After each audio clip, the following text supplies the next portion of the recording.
Amém. Boa noite com Jesus. Amém. Senhor Deus tem nos abençoado até aqui e sei que Ele continuará nos abençoando. Vamos ficar em pé para lermos a leitura. Provérbios capítulo 15, verso 8.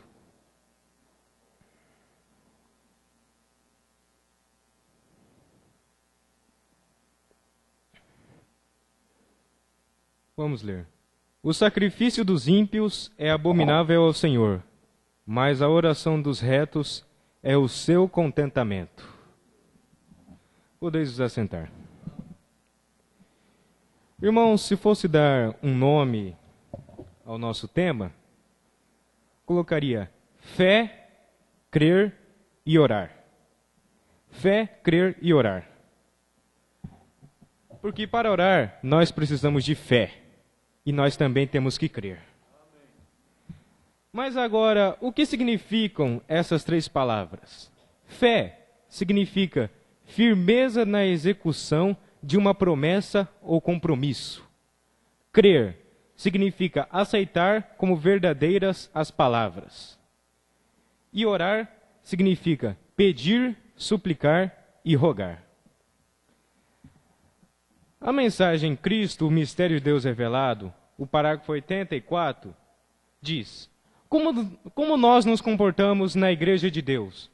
Como nós chegamos a nos reunir aqui e a sentar juntos em lugares celestiais? Não fique em casa se Deus está em seu coração. Você mal pode esperar para que aquelas portas ali se abram para entrar aqui e ter companheirismo com os seus irmãos. Se você não se sente assim, então eu lhe digo, é hora de você começar a orar. Por quê? Nós estamos nos últimos dias. Na mensagem Deus tem um cordeiro provido, a partir do parágrafo 86, diz: Israel, eles estavam lá no Egito, eles estavam em cativeiro e atribulados, e começaram a clamar a Deus para a libertação. Observe que a maneira que Deus provê é quando nós estamos na palavra de Deus. Israel tinha a palavra de Deus de que eles sairiam dali, um dia. Então eles começaram a clamar de acordo com a vontade de Deus, para prover o que ele tinha prometido de fazer. Aí está. Se você ora por algo que está fora da vontade de Deus, você não pode ter fé para isso.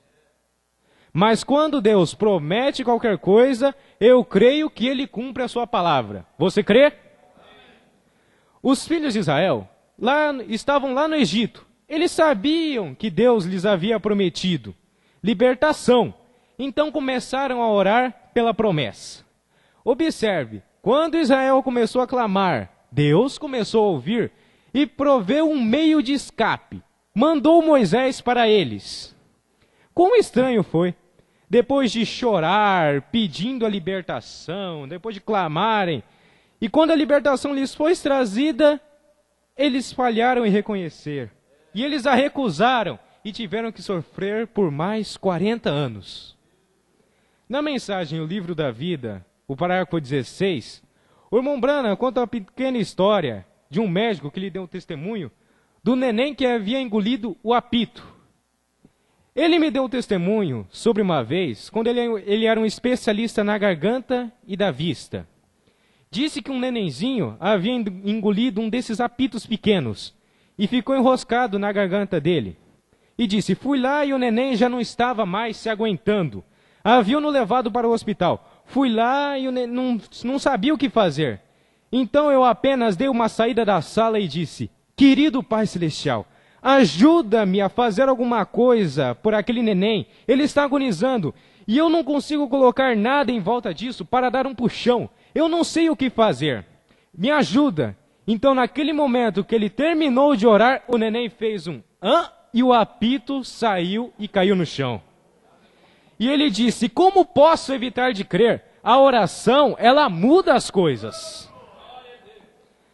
A mensagem Elias e a comida oferecida, a partir do parágrafo 41, diz, vocês sabem Deus tem uma maneira de responder à oração. Esta mulherzinha tinha vivido fielmente, ela não tinha casado outra vez, ela tinha ficado solteira para encontrar seu marido na glória. Ela era uma mulher honrada, e durante semanas a farinha foi diminuindo, e ela orando sem parar. E ainda assim parecia que não havia esperança em lugar nenhum. Vocês sabem, nós podíamos tirar uma lição disso. Se você tem orado e cumprido todos os requisitos de Deus requer que cumpras, assim ele está em silêncio. Ele não diz nada, embora você tenha cumprido os requisitos. Agora, feito tudo o que você sabe fazer, então a fé, ela não vacila. Fica quieta e pensa positivamente. A fé retém sua eterna segurança em torno da rocha das eras e não muda.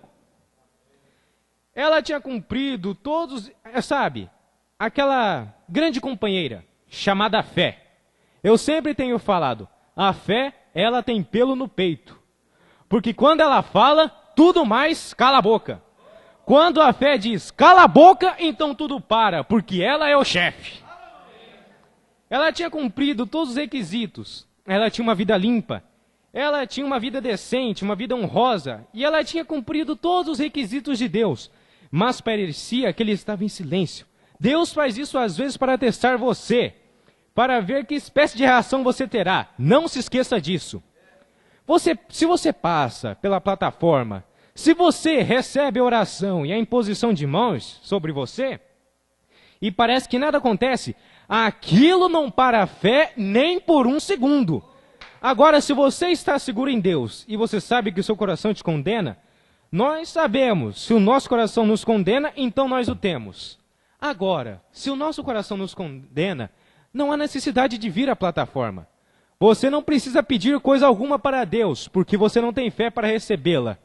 A não ser quando você cumprir todo o requisito que Deus requer, então a fé caminha para lá e disse, Deus é Deus, eu tenho cumprido todos os requisitos. A mensagem, crendo em Deus, a partir do parágrafo 107, o profeta diz, portanto esta é a razão, a oração da fé salvará o doente, a oração de um indivíduo. A oração feita por um justo pode ir muito em seus efeitos. Se você apenas soubesse que em sua mão, Cristo nos deu autoridade com o seu nome. Ao sermos cristãos, a arma mais poderosa que o mundo já conheceu, a oração. Ela até mesmo muda tudo. Ela muda a mente de Deus. Ela realmente o fez após a morte ser decretada a um homem. Ele orou. Deus disse ao profeta, volte e diga que eu o ouvi. Veja a oração, fique firme. Perguntaram certa vez para Billy Graham. Recentemente, Madison Bose está lá hoje levando meu livro para Billy Graham em uma revista. Mas eles querem que eu os diga em Washington agora, naquele grande auditório. Podemos ir, mas agora, será esta a vontade do Pai?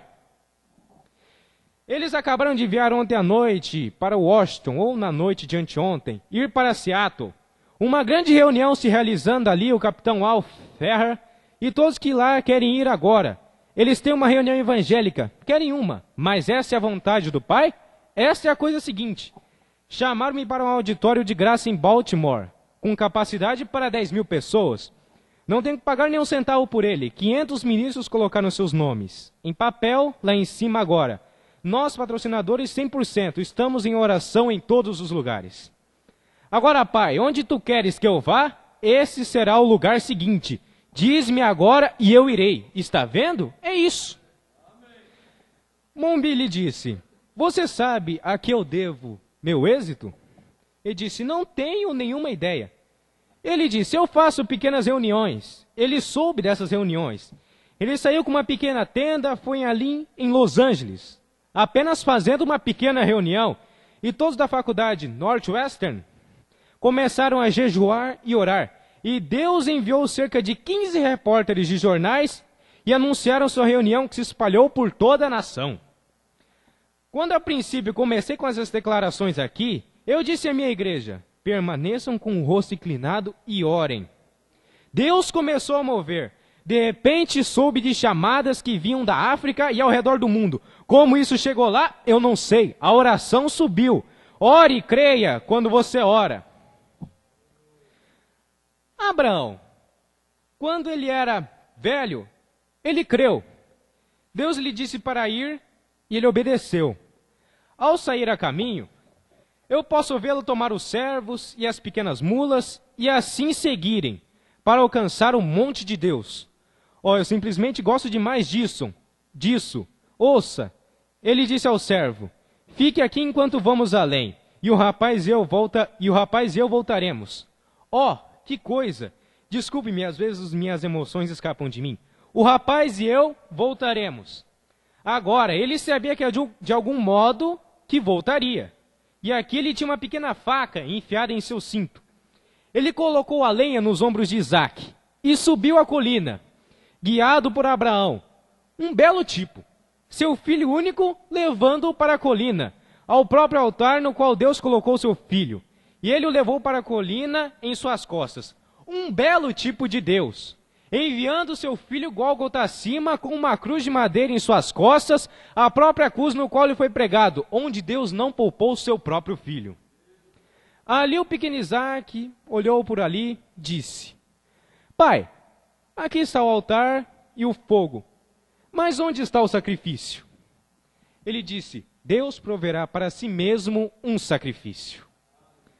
Ele amarrou seu filho único, o colocou em cima do altar, puxou o cutelo e começou a fim de tirar a vida dele. Deus, tu o deste. E quando ele começou a baixar o cutelo para matar seu único filho, um anjo segurou sua mão e disse: Abraão, Abraão, para a tua mão. Então um cordeirinho balinho do deserto, que ficou com seus chifres presos em algumas vinhas. Abraão correu rapidamente, agarrou o cordeiro, soltou seu filho substituindo, veja, e matou o cordeiro. Então Deus falou a Abraão e disse: Abraão, eu sei que tu me amas, tu nunca escondestes nada de mim. Agora veja o texto. Vamos ler aqui no versículo 13 e 14. Então levantou Abraão seus olhos e olhou, e eis que um carneirinho de trás dele, travado pelas pontas no mato, e foi Abraão, tomou o carneiro e ofereceu em holocausto no lugar de seu filho. Você sabe quem era aquele cordeiro? Ele era Cristo, oferecendo em seu lugar, dando sua vida para salvar um pecador indigno como eu, como você. Jeová Jiré. Qual foi o primeiro nome redentor de Deus? Jeová Jiré. Significa: o Senhor proverá um sacrifício. Agora, ele era Jeová Jiré, ele era Jeová Rafa, Nissi, e assim sucessivamente. Ele tinha 7 nomes compostos, redentores, para substituir a vida humana. Tomou um cordeiro e ofereceu como sacrifício provido, pois em Isaque todas as nações seriam abençoadas. E através de Isaque veio Cristo. E estando nós mortos em Cristo, tomando a semente de Abraão, e somos herdeiros de acordo com a promessa. Aí está você. Não em nossos corpos, somos gentis em nossos corpos, somos pecadores, mas em nossas almas nascendo novamente com o mesmo espírito que estava sobre o fiel Abraão. Aquela força lá atrás nos fazendo desejar confiar em Deus, embora o corpo fique assustado. Se somos filhos de Abraão, então vamos ser como o pai Abraão foi. Jeová Jiré, o Senhor proverá o sacrifício, e ele realmente proveu o sacrifício. Agora em Romanos, capítulo 4, começar o versículo 17. Como está escrito? Por pai de muitas nações te constituí. Parênteses. Perante aquele no qual creu. Saber que Deus, o qual vivifica mortos e chama as coisas que não são como se já fossem. Agora você vê, como nós cristãos não olhamos, sentimos, vemos, provamos, cheiramos ou ouvimos quando Deus está falando. Nós simplesmente cremos em Deus. E isto foi imputado a Abraão por justiça. Agora, os sentidos são instrumentos mundanos. Você crê nisso? Agora, Deus pode controlá-los. Eu admitiria isso. Mas eles não foram dados para entrarmos em contato com o nosso Pai Celestial. Porque Ele não está em carne humana. Deus é um espírito. E nós entramos em contato com Ele por espírito, através da fé, crendo. Agora o irmão Brana contando, ele conta, quando eu tinha cabelo, eu tinha os cabelos ondulados, exatamente como meu pai. Meu pai tinha os olhos bem juntos, profundos e azuis. Muitas pessoas diziam, você se parece com o seu pai, ou se parece com sua mãe. Bem, eu tenho muitas coisas que são como o meu povo. Meu velho avô construiu o tabernáculo aqui. Alguns dizem, você é exatamente como o seu avô. Você se parece com o seu avô, você fala como ele, você tem a natureza como a dele. O que é isso? É alguma força que foi passada através daquela geração que tenho aqui. Se você se parece com seus parentes ou algo no tocante a eles, você vê uma garotinha e diz, ela é parecida com a mãe dela, não acha? Ela age exatamente como a sua mãe. Vocês já viram pessoas fazerem isso? Agora, se nascemos de nosso Pai Celestial, Deus, o qual chama as coisas que não são como se fossem, tem que haver algo em nós daquele jeito. Esta é a razão de um verdadeiro consagrado cristão que deseja ardentemente a Deus. Olha para Deus e diz, se em vez de você sente, esse é o homem terrestre. Se andamos na carne, não podemos agradar a Deus, mas se andamos segundo o Espírito. Está vendo? Agora, Deus tem feito tudo, mais do que era o seu dever. Ele enviou profetas, sacerdotes, ele enviou seu Filho, ele enviou o Espírito Santo. Ele fez tudo isso, fez até mesmo um juramento por si mesmo que ele faria essas coisas. Agora, quando Deus desce abundantemente aqui, veja, quanto mais você obtém de Deus aqui, mais você crerá em Deus, porque há mais abundância dele. Quanto mais você cultiva isso aqui embaixo, mais você pode crer em Deus. Exatamente como uma criança. Quando ela é pequenininha, talvez ela não saiba muito sobre isso, mas enquanto ela vai crescendo, ela começa a conhecer mais de Deus. E aí está que o Espírito aqui toma a natureza de nosso Pai Celestial, o qual é Deus. Como eu tomo a natureza de meu pai terrestre e de meu antepassado terrestre. Agora veja, eu simplesmente gosto demais disso. Ouça, Deus, o qual vivificou os mortos, e chama as coisas que não são, como se já fosse. Sabe de uma coisa? Como Deus fez a terra, esta qual hoje à noite você está pisando, você está esta manhã, ou esta noite. As pessoas não querem crer em fé, como Deus fez a terra. Ele falou, amém. Você vê isso? Ele falou e o mundo veio à existência. É a palavra falada de Deus. Ele creu em sua própria palavra. Você crê?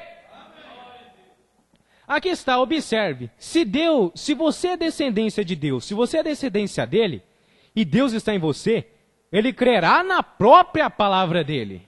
Embora não possa ser vista, sentida ou provada ou qualquer coisa assim, você crerá nela. Entende o que eu quero dizer? Você crerá em sua própria palavra. Isso é certo? Então você não olha as coisas que você vê, você olha nas coisas que Deus disse. Um homem não tem muita vitória quando ele decai. Eu sei disso exatamente. Deus realiza milagres através de um cirurgião hábil, através de drogas medicinais. Deus faz isso. O homem não faz isso. Deus faz. Em Salmo 103, verso 3 diz, eu sou o Senhor que cura todas as tuas enfermidades. Homem nenhum pode fazer isso, a não ser que venha através de Deus. Alguém disse, o diabo pode curar? O diabo não pode curar. Ele pode fazer alegações. Como alguém tentando pegar o administrador, disse, ora, irmão Brana, disse bem, haverá muitos que virão a mim naquele dia e dirão, Senhor, eu expulsei demônios em teu nome. Eu disse, tudo bem, mas aquilo não significa que você é um cristão. Ele estava falando isso sobre os sinais que seguirão aos que creem. O irmão disse, mas só um minuto, essa é a maneira que vocês, bando de eclesiásticos, vocês falharam em ver o verdadeiro significado da Escritura? Vocês sempre cometem os erros em seu coração, ensinando como doutrina as tradições do homem? Eles falharam em ver que ele era o Filho de Deus. Eles disseram, ele é Belzebu. Eles falharam em ver que as Escrituras que claramente apontam para Jesus como sendo aquilo. E ele disse: ó hipócritas, sabeis diferenciar a face dos céus e não conheceis os sinais dos tempos? Pois se conhecesseis, conhecereis a mim e a meu dia e as coisas que estão por vir.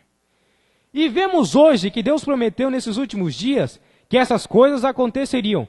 Qual o problema das pessoas? Elas estão cegas. Aquele poder do demônio, mesmo no estado eclesiástico. Tu disseste, Jesus nunca disse nada. Eles disseram, nós expulsamos demônios. Jesus disse, nada sei sobre isso. Eles estavam dizendo coisas e não fizeram. E alguém disse, uma determinada igreja denominacional, ele disse assim, o pregador Brana pode curar um, eu curarei meia dúzia. Ele disse, se eu curasse um, você poderia curar uma dúzia? Ele disse, se você tivesse um dom, como você diz que tem assim, por que você não vai ao hospital ali e diga, todos vocês doentes, levantem e vão embora? Eu disse, todos eles teriam que obedecê-lo. Eu disse, você é um pregador do evangelho, correto? Ele disse, sim, senhor. Eu disse, então, desça aqui embaixo no bar e diga, todos vocês estão salvos, vão embora. Ele disse, eu poderia, se eles crescem em mim. Eu disse, eu também poderia. Aí está você, fé na palavra. Você não poderia salvar a ninguém e pregar o evangelho da salvação? Pregar o evangelho da salvação não faz de você um salvador divino. Tanto quanto pregar a cura divina, não me faz um curador divino, mas é a fé na palavra de Deus. Eu sei disso, que alguns de nós temos mais fé do que outros, e aqueles que têm fé em abundância devem orar por eles. Mas se você não vive o tipo correto de vida, é melhor você se afastar disso. O diabo, ele vai rir da sua oração. Mas quando você vive certo, faz o que é certo, age certo e tem fé em Deus, Satanás tremerá quando você falar. Porque Deus jurou, Ele cuidaria daquela oração. E isso é verdade. Eu creio que Ele cuida da minha oração. Você crê que Ele cuida da sua oração? Agora, se você crê nisso, Satanás, ele treme quando você ora. Ele fica com medo porque ele sabe que Deus está protegendo você. Você tem fé? Você crê em Deus?